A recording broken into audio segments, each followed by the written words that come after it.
Hello, everyone. I am Shamika Gaskin, and I am doing my professional counseling skills video blog for this week. I am going to jump right in and start with the questions.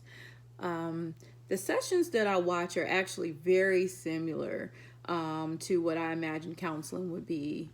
I have been in counseling for some anxiety and depression.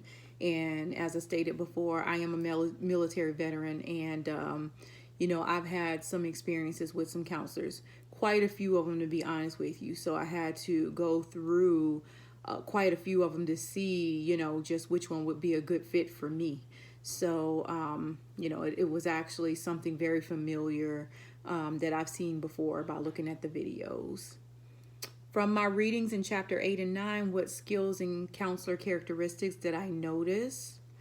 I would have to say that both counselors seem very empathetic. There was one that I noticed that was using the therapeutical triad with the empathy, warmth, and genuineness.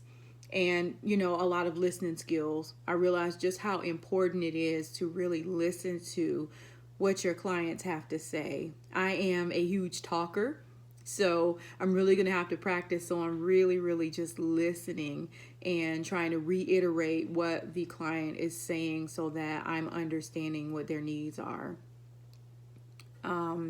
Which of the counselors would be a good fit for you?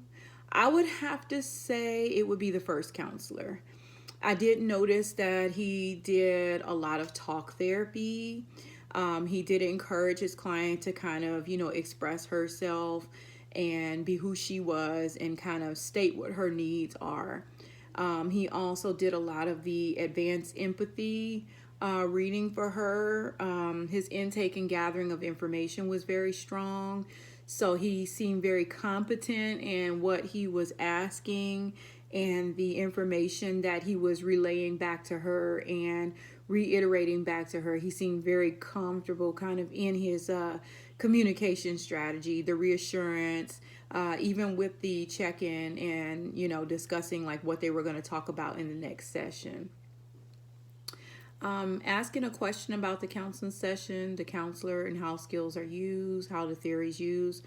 The only question that I have is, until the name came up with the second counseling session, I was actually wondering if these were interns, but I did see that one was a doctor.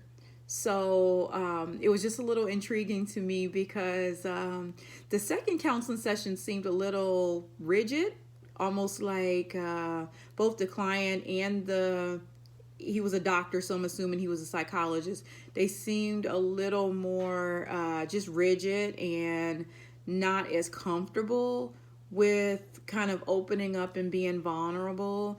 And that goes back to the readings this week of talking about how important it is to really help your clients feel comfortable with opening up and being vulnerable. So that way they can get the best out of their treatment, and the things that you're trying to give them. I hope everybody has a great week. Talk to you soon.